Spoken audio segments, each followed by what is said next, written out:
Hi, magandang umaga sa inyo mga kasawi. Kamusta na po kayong lahat? Naway nasa mabuti kayong kalagayan at mag-iingat kayo palagi mga kasawi. At bibigay tayo ng ating panibagong topic. Ano ang tatlong dapat gawin para hindi ka makalimutan ni Mrs. kahit may kasama siyang ibang lalaki sa trabaho, mga kasabi. Pakinggan nyo to mga boys ha, ayan, baka may makuha kayong idea tungkol dito. Ang una mga kasabi is paglutuan mo siya ng paborito niyang ulam, ayan.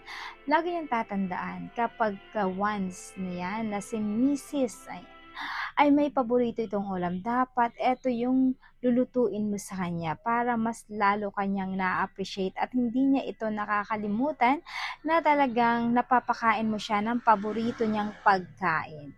Siyempre kahit pa may kasama itong lalaki sa kanyang trabaho ay hindi ito matutokso dahil para sa kanya ay 100% na panalo ka na dahil napagbibigyan mo siya ng mga pagkain na ginugusto niya mga kasawi.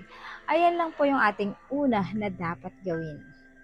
Ang pangalawa makasabi is dapat happy talks lang kayo palagi. Siyempre kapag kayo ay magkasama ni Mrs., di ba minsan lang kayo magkasama. For example, malayo ang inyong mga Mrs., ganun din naman siya. Tapos kayo ay makikita ulit. Siyempre uwi kayo sa inyong mga tahanan. Kailangan yung mga happy talks lang yung pag-uusapan ninyo. Ayan, sabihin mo sa kanya kung ano yung mga nangyayari. Ganun din naman siya sa'yo. Magkwentuhan kayo, nababalikan nyo yung mga bagay at ano ang mga nangyayari sa inyo na mga hindi pa kayo magjowa, ayan, kung kailan kayo nagsimula, kung kailan mo siya sinagot, ayan yung, kumbaga in short ay nagbabalik tanaw kayo sa umpisa. 'Di ba napaka-importante 'yon sa atin na mag-asawa or magjowa na nagbabalik tanaw tayo kasi 'di ba doon yung kilig moments kapag ka pinag-uusapan ninyo yung kailan kayo nagsimula, kung ano ang ginawa sa ni Mister at ano yung ginawa sa ni Mrs. para naman dalawa kayo, ay oo nga no, nakakamiss yung mga ganito. Natandaan mo ba yung ganito, ganyan, ganyan, 'di ba?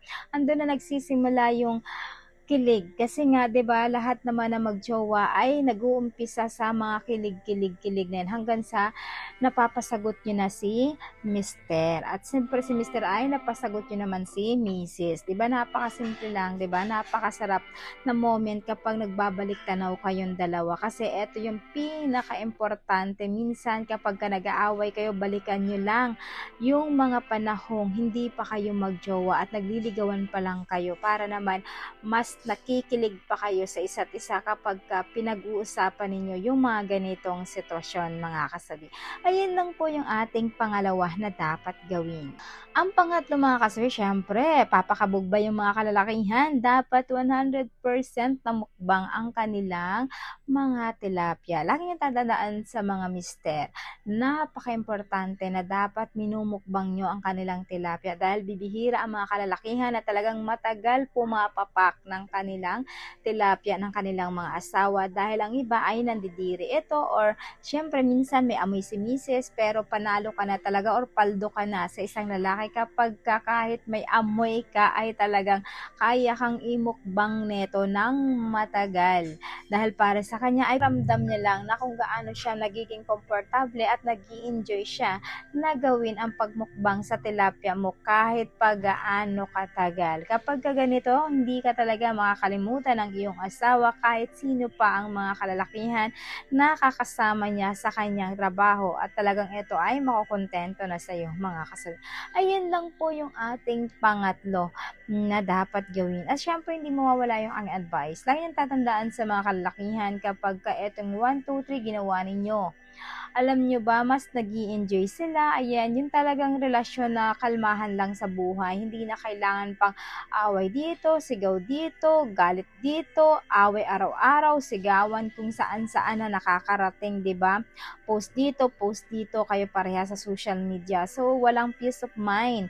Kailangan ay kalmahan nyo lang yung buhay kasi kapag once na nakukuha nyo ang relasyon na masyadong kalmado, mas nagiging maganda ang inyong pagsasama at napapahaba ang inyong relasyon dahil nakukontento kayong dalawa parehas mga kasawi. Ayun lang po mga kasawi yung aking advice. Maraming salamat po sa patuloy na pagsuporta nyo sa akin sa walang sawang pag-share at pag-comment. Sa mga hindi pa po nakapag-subscribe mga kasawi, pwede na kayo mag-subscribe, pwede na kayo mag-follow para updated kayo sa topic ko araw-araw.